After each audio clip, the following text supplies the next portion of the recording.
கருணாநிதி கள்ளக்குடி கொண்டான் என்றால் ஸ்டாலின் கோலக்குடி கொண்டான். ஏனென்றால் இந்த 4வது மொழிப்போர் என்கிற நாடகம் நடக்கிறது அல்லவா, இந்த 4வது மொழிப்போரை இவர்கள் கோலம் போட்டு எதிர்பார்க்கலாம். மக்களால் தேர்வு செய்யப்பட்ட பிரதான எதிர்க்கட்சி தலைவர் திரு எடப்பாடி பழனிசாமி என்றால் அவர் உன்னை விவாதத்திற்கு அழைக்கிறார் என்றால், உனக்கு திராணி இருந்தால், உனக்கு தெம்பு இருந்தால் துண்டு சீட்டை வைத்துக்கொண்டே வந்து விவாதிக்க முடியவில்லை என்றால் பொத்தி கொண்டு போ.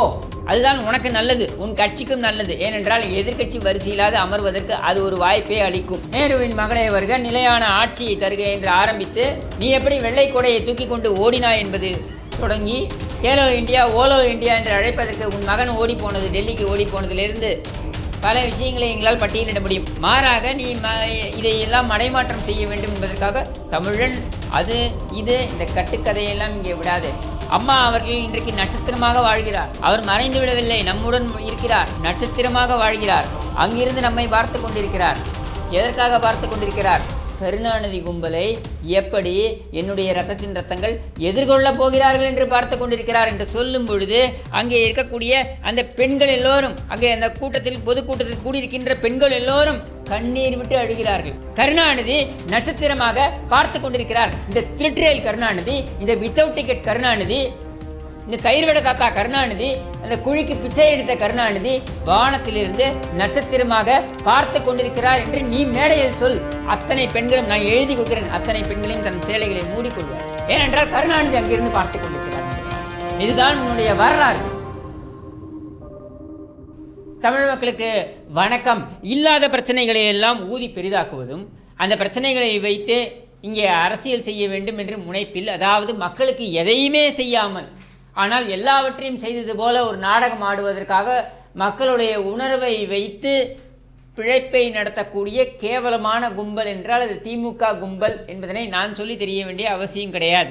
அந்த வகையில் முதலமைச்சர் மாண்புமிகு பொம்மை அவர்கள் இப்பொழுது பேசியிருக்கிறார். அதாவது என்னென்னா, மாநிலம் முழுக்க கூட்டம் நடத்தணுமா இவங்க கட்சிக்காரங்க, இந்த அயோக்கிய பசங்க, உறுதிமொழி எடுத்துக்கணுமா. இது என்னடா உறுதிமொழி அப்படின்னா அப்படி நின்றுக்கிறார். அப்படி நின்றுட்டு நாம் எல்லோரும் உறுதிமொழி ஏற்றுக்கொள்வோம். பெரிய ஹிட்லர் இவர். நீ ஹிட்லர் கிடையாது, ஏய் சுடலின், நீ ஹிட்லர் கிடையாது, நீ சுட்லர், சரியா? உனக்கெல்லாம் சர்வாதிகாரி என்பதற்கான எந்த லட்சணமும் உன் முகத்திலும் கிடையாது, உன் அகத்திலும் கிடையாது. ஏனென்றால் உன் வரலாறிலேயே அதற்கான வாய்ப்பும் கிடையாது. இப்போ கேள்வி என்ன, அல்லது மக்கள் என்ன இவர்களை பார்த்து கேட்கிறார்கள்? நாராசமாய் கேட்கிறார்கள். என்னென்ன கேள்விகளை அடுக்குகிறார்கள்? இங்கே எங்களுக்கு ரேஷனில் அரிசி கிடையாது, பருப்பு கிடையாது, அதை பற்றி பேசுவதற்கு துப்பு கிடையாது. அந்த அரிசியை அதாவது நீ பாதிக்கு பாதி கொடுக்கக்கூடிய அரிசியை ஒரு இடத்துலேருந்து இன்னொரு இடத்தில் கடத்துவதற்காக அதுலேயும் பார்த்தீங்கன்னா காசு பார்த்துருக்கீங்க. அதில் அந்த போக்குவரத்தில் மட்டுமே பார்த்தீர்கள் என்றால் 1000 கோடி வரைக்கும் நீ 8 மாதத்தில் மட்டும் திருடி இருக்கிறாய் அப்படின்றது அறப்போர் இயக்கம் போன்றவர்கள் கொடுத்திருக்கின்ற தகவல். அப்படி என்றால் உண்பதிலும் காசு பார்க்கிறாய். அடுத்து 3-4 நாட்களுக்கு முன்னர் வந்த தகவல் என்ன? அதுவும் ஒரு பத்திரிகையாளர் தான் வெளியிட்டிருக்கிறார். RTI, அதாவது தகவல் அறியும் உரிமையின் சட்டத்தின் கீழே அவர் வெளியிட்டிருக்கிறார். என்ன? சென்னையில் மட்டும், ஒட்டுமொத்த தமிழகத்தை விட்டுருங்க, சென்னையில் மட்டும் நீ இந்த கக்கூஸ்களில் எல்லாம் இருக்கக்கூடிய துப்புரவு பணியாளர்களோடு அவர்களை பயன்படுத்தி அவர்கள் பெயரில் அவர்களுக்கு அந்த நன்மை போய் சேர்ந்தாலும் கூட நம்ம பாராட்டலாம். அவர்களுக்கு அந்த நன்மை போகாத வகையில் நீ அவர்கள் பெயரை பயன்படுத்தி அதிலும் கூடி சுரண்டி தின்னு இருக்கிறாய். எவ்வளவு? 1700 கோடி வரைக்கும். சோறையும் விட மாட்டேங்கிற, மாட்டேங்கிற. இதுதான் உன்னை பற்றி எல்லோரும் சொல்லிக் கொள்கின்ற தகவல். ஆனால் இங்கே என்ன பேசுகிறாய்? மொழிப்போர். நாங்கள் மொழிப்போருக்காக என்ன செய்ய போகிறோம் பார்த்தீர்களா? அதாவது உன்னுடைய அந்த கலைஞர் டிவி மாநாட மாறுபாட புகழ் திருட்டு பணத்தில் உதயமான அந்த கலைஞர் டிவியை வைத்து நீங்கள் சீசன் 1 சீசன் 2 சீசன் 3ன்னு போட்டிங்க இல்லையா? அந்த மாதிரி இது மொழிப்போர் சீசன் 4 என்னடா செய்கிறாங்க மொழிப்போர் என்றால், வீட்டிற்கு முன்னால் கோலம் போட்டு இவர்கள் மொழிப்போரை காக்கிறார்களாம், அந்த மொழிப்போரை முன்னெடுக்கிறார்களாம். அதற்குத்தான் எதிர்க்கட்சி தலைவர் இன்றைக்கு சரியான ஒரு கேள்வியை கேட்டிருக்கிறாய். கள்ளக்குடியிலிருந்து ஆரம்பித்து, உன்னுடைய அப்பனையிலிருந்து ஆரம்பித்து உன்னுடைய கேவலமான வரலாறை புட்டு வைத்திருக்கிறார். கள்ளக்குடியிலிருந்து ஆரம்பித்து கச்சத்தீவு துவங்கி, காவிரி துவங்கி, வீராணம் துவங்கி நீங்கள் செய்த கேப்மாரித்தனங்கள், நீங்கள் செய்த கருணாநிதித்தனங்கள் கொஞ்சமா நஞ்சமா என்பதனை எல்லாம் கேட்டிருக்கிறார். இந்த கள்ளக்குடிக்கே வருவோமே. இந்த கள்ளக்குடி என்ன? 1953ஆம் ஆண்டு ராமகிருஷ்ணன் டால்மியா என்கிற அந்த தொழிலதிபர், அப்பொழுது டால்மியாபுரம், அதாவது தமிழகத்தில் இருக்கக்கூடிய ஒரு ஊர், அந்த ஊரில் இருக்கக்கூடிய ஒரு தொழிற்சாலை. இந்த ராமகிருஷ்ணன் டால்மியா என்பவர் பீகாரை சேர்ந்தவர், ஒரு நேர்மையான தொழிலதிபர். அரிதிலும் அரிது நேர்மையான தொழிலதிபர் என்று இருக்கக்கூடியது. அந்த நேர்மையான தொழிலதிபர் என்ன செய்கிறாருனாக்க, அப்பொழுதெல்லாம் இருக்கக்கூடிய இந்த சிமெண்ட் தொழிலதிபர்களுடைய கூட்டமைப்பில் சேராமல் இந்த சிமெண்ட் உற்பத்தி என்பதனை இவர்கள் கட்டுக்குள் வைத்து சிமெண்டை டிமாண்டிலேயே வைத்து அதன் அடிப்படையில் காசு பார்த்து கொண்டிருந்தார்கள். அதை முறியடிக்க வேண்டும் என்பதற்காக, மக்களுக்கு எளிமையாக போய் சேர வேண்டும் என்பதற்காக அவர் என்ன செய்தார் என்றால், அவருடைய தொழிற்சாலையை நவீனப்படுத்தினார். அதை நவீனமயமாக்கியதன் காரணமாக அதனுடைய உற்பத்தியை கூட்டினார். அந்த உற்பத்தியை கூட்டும் பொழுது சிமெண்ட்டை குறைந்த விலையில் விற்பனை செய்ய முடியும் என்கிற நிலை ஏற்பட்டது. டிமாண்டை விட சப்ளை அதிகமானது என்றால் அந்த விலை குறையும் என்பதை மிக மிக எளிமையாக நம்ம புரிந்து கொள்ளக்கூடிய பொருளாதார தத்துவம். தேவையை விட உற்பத்தி அதிகமாக இருக்கும் பொழுது அதனுடைய விலை குறையும் என்பது இயல்பு. அது வேண்டாம் என்று இந்த கூட்டமைப்பு, இந்த தொழிலதிபர்கள் கூட்டமைப்பு முடிவு செய்தது. அதனால் என்ன செய்தார்கள், இவர்கள் யாரையாவது பிடிக்க வேண்டும் என்று நினைத்தார்கள். இந்த ராமகிருஷ்ண டல்மியாவுடைய அந்த தொழிற்கூடத்தை ஸ்தம்பிக்க வைக்க வேண்டும் என்று திட்டம் தீட்டினார்கள். அவ்வாறு திட்டம் தீட்டப்பட்ட பொழுது சிக்கியவர் தான் கருணாநிதி. இது அப்பொழுது பாவம் அண்ணாதுரை அவர்களுக்கு தெரியாது. அப்படி ஏவப்பட்ட கருணாநிதி திடீரென்று ஒரு முடிவுக்கு வந்தார். என்னவென்றால், அந்த ஊரில் டால்மியா சிமெண்ட் என்கிற அந்த நிறுவனம் இருந்த அந்த தொழிற்கூடத்தை சுற்றி இருக்கக்கூடிய ஊர் மக்கள் எல்லாரும் அங்கே பணிக்கு வருவார்கள் என்ற காரணத்தினால அங்கு நடமாடக்கூடிய அல்லது அங்கே இருக்கக்கூடிய போக்குவரத்து அப்படின்றதை தெரிந்து கொள்ள வேண்டும், அறிந்து கொள்ள வேண்டும் என்பதற்காக அதை டால்மியாபுரம் என்று அழைத்துக் கொண்டிருந்தார்கள் என்பதனை சுட்டி காண்பித்து கள்ளக்குடி என்பது டால்மியாபுரம் என்று மாற்றப்பட்டு விட்டது. இது எந்த அளவுக்கு ஒரு மிகப்பெரிய ஒரு தமிழுக்கு எதிரான ஒரு துரோகம் என்றெல்லாம் பேச ஆரம்பித்த கருணாநிதி திரு அண்ணாதுரை அவரிடம், அன்றைக்கு தலைமை பொறுப்பில் இருந்த திமுகவில் தலைமை பொறுப்பில் இருந்த திரு அண்ணாதுரை அவர்களிடம் அனுமதி பெற்று இந்த டால்மியாபுரம் என்கிற அந்த பகுதிக்கு போராட்டத்திற்கு சென்றார். அப்பொழுது கண்ணதாசன் வேறொரு போராட்டத்திற்கு சென்றார். கருணாநிதி இந்த போராட்டத்திற்கு அனுப்பி வைக்கப்பட்டார். இதை அண்ணாதுரை பதிவும் செய்கிறார். கண்ணதாசனை ஒரு போராட்டத்திற்கும் கருணாநிதியை ஒரு போராட்டத்திற்கும் அனுப்பி வைக்கிறேன் என்று. அவ்வாறு அங்கே கருணாநிதி சென்ற பொழுது சும்மா இருந்தாரா என்றால், அங்கே நாங்கள் ரயில் மறியல் போராட்டத்தில் ஈடுபடப் போகிறோம் என்று சொல்லி மக்கள் எல்லாம் கூடிவிட்ட நிலையில் சட்டம் ஒழுங்கு பிரச்சனை வந்துவிடும் என்பதற்காக, அதுவும் தேதியை எப்பொழுது தேர்வு செய்கிறார்கள் என்று பாருங்கள். அது என்ன தேதியை தேர்வு செய்கிறார்கள் என்றால், ஜூலை 15, 1953. ஜூலை 15 இவர்கள் தேர்வு செய்வதற்கான காரணம் என்ன என்றால், அது காமராஜர் அவர்களுடைய 50வது பிறந்த நாள். 1903ஆம் ஆண்டு பிறந்த கர்ம வீரர் காமராஜர் அவருடைய 50வது பிறந்த நாளை கொண்டாடும் பொழுது இங்கே ஒரு அசாதாரணமான சூழ்நிலையாக ஏற்படுத்த வேண்டும். அவருடைய பிறந்தநாள் பரிசாக அப்பொழுது முதலமைச்சராக இருந்த காமராஜருக்கு அது வழங்க வேண்டும் என்பதற்காக நடத்தப்பட்ட சதி அது. இது அண்ணாதுரை அவர்களுக்கு உண்மையிலேயே தெரியாது. அது என்ன அப்படின்றது அதுக்கப்புறம் வரேன். இப்போ டால்மியாபுரத்தில் அங்கே போராட்டத்துக்கு போகிறேன் அப்படின்னு போனாரா? போகும்பொழுது கருணாநிதி எப்படியெல்லாம் பேசுவார் என்று நம்ம எல்லோருக்குமே தெரியும். உணர்வை தூண்டி பிழைப்பை நடத்துகின்ற ஒரு கேவலவாதி என்கிற நிலையில் கருணாநிதி அங்கே அந்த மக்களை தூண்டி அங்கே கலவரம் வெடிக்கிறது. அப்பொழுது அந்த வழியே வந்து கொண்டிருந்த ஒரு ரயில், வெளி மாநிலத்திலிருந்து வந்து கொண்டிருக்கின்ற ரயில், அந்த ரயில் பயணித்து கொண்டிருந்த பயணிகள் தாக்கப்படுகிறார்கள். இந்த கலவரத்தில் சிக்கிக்கொள்கிறார்கள். அதில் 2 பேர் இறந்து போகிறார்கள். பயணிகள் யார்? அப்பாவிகள். இந்த பயணிகளுக்கும் திமுகவுக்கும் சம்பந்தம் இருக்கிறதா? இல்லை. இந்த பயணிகளுக்கும் கருணாநிதிக்கும் சம்பந்தம் இருந்ததா? இல்லை. இருக்க வாய்ப்பும் கிடையாது. ஏனென்றால் அவர்கள் டிக்கெட் வாங்கி பயணித்தவர்கள். டிக்கெட் வாங்கி பயணிப்பது என்பதனை தன் குடும்ப வரலாறில் யாருமே வைத்திராத ஒரு கேவலமான குடும்பம் கருணாநிதி குடும்பம். அன்றைக்கு திருவாரூரிலிருந்து வித்தவுட் டிக்கெட்டில் வந்த கருணாநிதி தொடர்ந்து இன்றைக்கு ஸ்பெயின், ஜப்பான், சிங்கப்பூர் என்று எல்லாம் நம் பணத்தில் சென்று வருகின்ற இந்த கூட்டம் இருக்குது பாருங்கள். இந்த அயோக்கிய கூட்டம், இந்த கருணாநிதி கும்பல், இந்த ஸ்டாலின் குடும்பம், இந்த கேவலப்பட்ட கருணாநிதி குடும்பம், இந்த குடும்பம் எப்பொழுதுமே அந்த பண்பை கொண்டிருவது கிடையாது. அப்படிப்பட்ட பண்பு அல்லது பண்பற்றவர்களாக இல்லாத அந்த 2 அப்பாவி பயணிகள் இதில் சிக்கிக்கொண்டார்கள். அவர்கள் இறந்து போனார்கள். அது மட்டும் இல்லாமல் 16 காவல்துறையினர் காயப்பட்டார்கள். இதில் முக்கியமாக பார்க்க வேண்டியது என்னென்னாக்க, கருணாநிதி மீது குண்டடிப்பட்டு விடக்கூடாது என்பதனால் வராத தண்டவாளத்தில் நின்று கொண்டிருந்த, அதாவது ரயில் வராத தண்டவாளத்தில் நின்று கொண்டிருந்த கருணாநிதி, ரயில் வந்த தண்டவாளத்தில் கலவரம் மூண்டு 2 பேர் இறந்துட்டாங்க, 16 பேர் காயம்.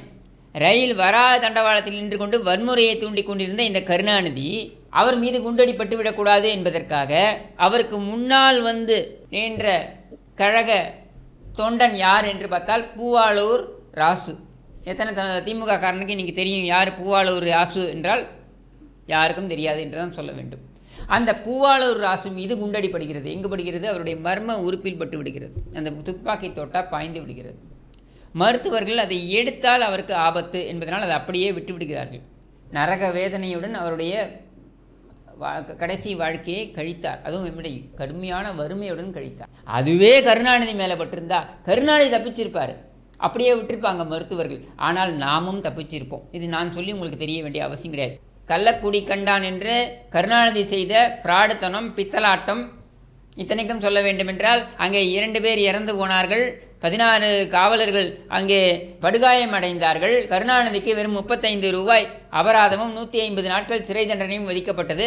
அதற்கு பின்னர் கருணாநிதி திரு அண்ணாதுரை அவர்களிடம் பேச சென்ற பொழுது அவர் பேச மறுத்துவிட்டார், கோபமாக இருந்தார் என்று நான் சொல்லவில்லை. இதை யார் சொல்லியிருக்கிறது? கருணாநிதியை அவருடைய நெஞ்சுக்கு நீதியில் அவர் பதிவு செய்திருக்கிறார். அண்ணாதுரைக்கு தெரிந்து விட்டது, கருணாநிதியின் கூட்டு வெளிப்பட்டு விட்டது அப்படின்றதான் அதனுடைய உண்மை. ஆனால் அதை மறைத்து அண்ணாதுரையின் மீது கலவரத்திற்கு காரணமாக நான் இருந்து விட்டேனோ என்று சந்தேகம்லாம் இல்லை, அதான் உண்மை, அதனால் என்னுடன் பேசவில்லை அப்படின்லாம் பதிவு பண்ணுறார்.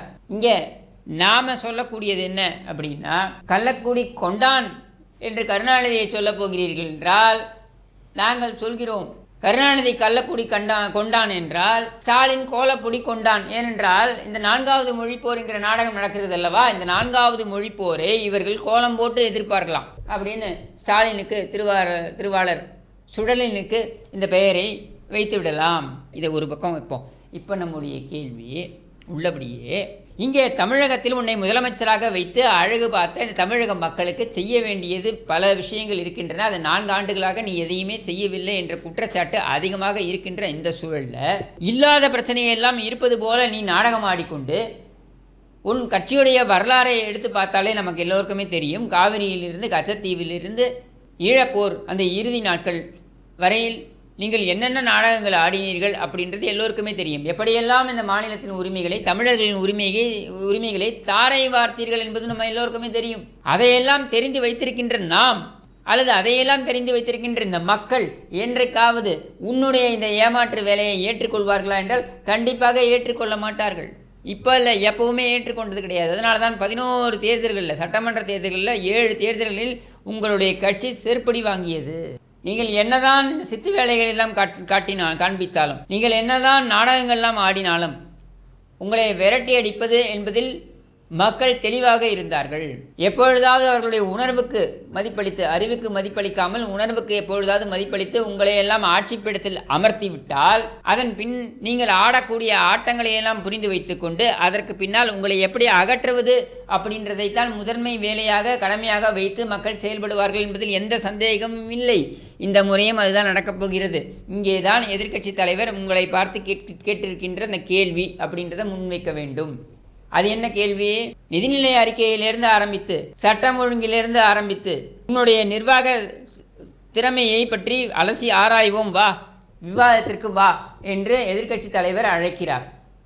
எதிர்க்கட்சி தலைவர் மக்களால் தேர்வு செய்யப்பட்டிருக்கிறார். நீ முதலமைச்சராக மக்களால் தேர்வு செய்யப்பட்டிருக்கிறாய். சட்டமன்றத்தில் அங்கே பேசலாம் என்று வந்தால் அதை நேரலையே துண்டிக்கிறாய். அதனால் உன்னுடைய நடக்கக்கூடிய விவாதங்கள் நீ எப்படி பதுங்குகிறாய், துரைமுருகன் வேட்டிக்கு பின்னால் நீ எப்படி பதுங்குகிறாய் என்பது தெரிய வருவதற்கு வாய்ப்பில்லாமல் போய்விடுகிறது. அதனால் நாங்கள் கேட்கிறோம், எப்படி அமெரிக்க ஜனாதிபதி தேர்தல் சமயத்தில் பார்த்தீங்கன்னாக்கா, அந்த பிரச்சார சமயத்தில் பார்த்தீங்கன்னா அந்த வேட்பாளர்கள் எல்லாம் விவாதத்துக்கு அழைக்கப்படுவார்களோ, அது மாதிரியான ஒரு பொது விவாதத்தை நடத்துவோம், வா விவாதிப்போம். இந்த 4 ஆண்டு நீ எப்படி இந்த ஆட்சியை நடத்தியிருக்கிறாய், நான் எப்படி 4.5 ஆண்டு இந்த ஆட்சியை நடத்தியிருக்கிறேன் என்பதனை விவாதிப்போம் என்று எதிர்க்கட்சி தலைவர் உன்னை பார்த்து சூளுரைத்து கேட்கிறார். இது திறந்த நிலை சவால், இதற்கு பதில் சொல். அதை விடுத்து அவர் சசிகலா காலில் விழுந்தார். சரி, அவர் சசிகலா காலில் விழுந்தார், நீ கருணாநிதி 2வது ஆட்டம் சினிமாவுக்கு போகாதனால் தலைவரானாய், இதெல்லாம் இங்கே விவாத பொருள் கிடையாது.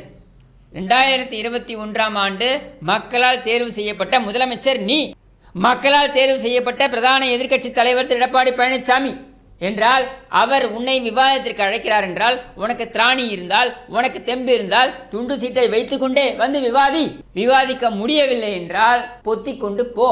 அதுதான் உனக்கு நல்லது, உன் கட்சிக்கும் நல்லது. ஏனென்றால் எதிர்க்கட்சி வரிசையில்லாது அமர்வதற்கு அது ஒரு வாய்ப்பை அளிக்கும். அதை விடுத்து இல்லாத கதையை உருட்டி கொண்டிருக்காதே என்பதுதான் நாம் சொல்லக்கூடியது.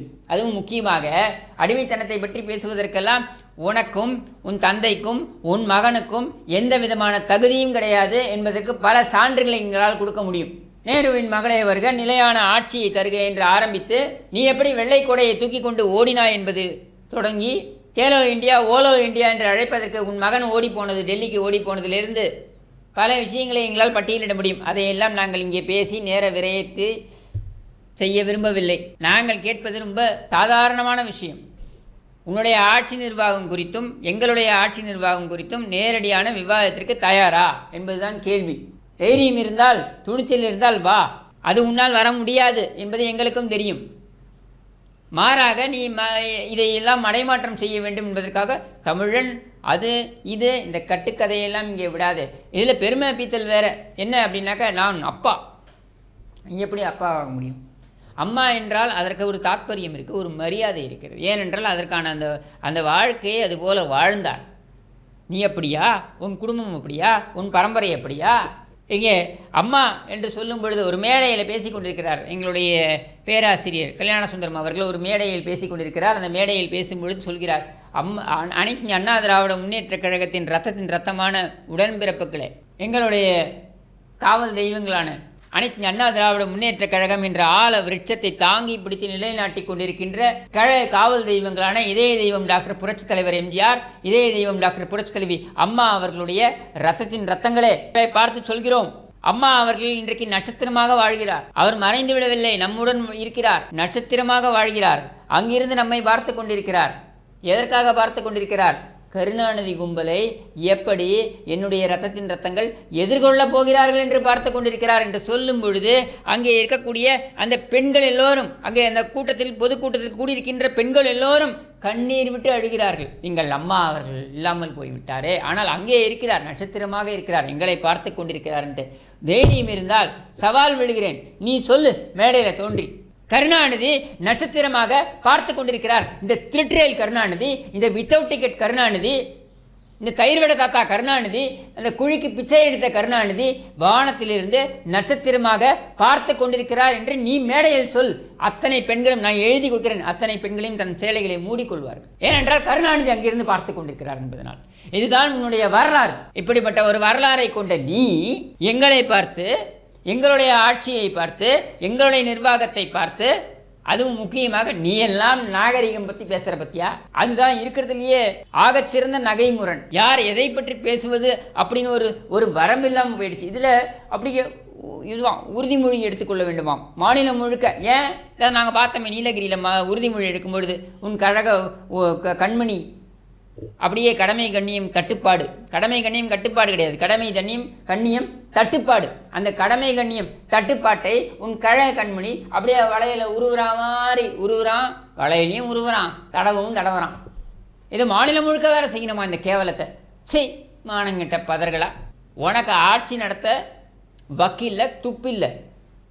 அதற்கு ஏதேதோ இல்லாத விஷயங்கள்லாம் வைத்துக்கொண்டு உருட்டி கொண்டிருக்கிறாய். நாங்கள் கேட்கிறோம், நிதிநிலை அறிக்கையை பற்றி பேச தயாரா? துறை வாரியாக உன்னுடைய மின்சாரத்துறையிலிருந்து ஆரம்பித்து, ஆவினிலிருந்து ஆரம்பித்து, ரேஷன் கடைகளிலிருந்து ஆரம்பித்து, ஒரு துறையாக, அது வேணா அரிசியிலேருந்து ஆரம்பித்து பி வரைக்கும் நீ திருடாத இடமே கிடையாது என்கிற நிலையில், அந்த ஒரே தகுதி தான் கருணாநிதியின் வாரிசு என்று சொல்லிக் கொள்வதற்கு என்று உனக்கு இருக்கிறது என்ற நிலையில் இதையெல்லாம் விவாதிக்க தயாரா என்பதுதான் கேள்வி. இதற்கு உனக்கு திராணி இருந்தால் நேரடியான பதில் சொல். அதை விடுத்து வேறு ஏதாவது பேசுவாய் என்றால் இன்னும் வீரியமாக எங்களுடைய எதிர்வினை இருக்கும் என்று கூறிக்கொண்டு விடைபெறுகிறேன். நன்றி, வணக்கம்.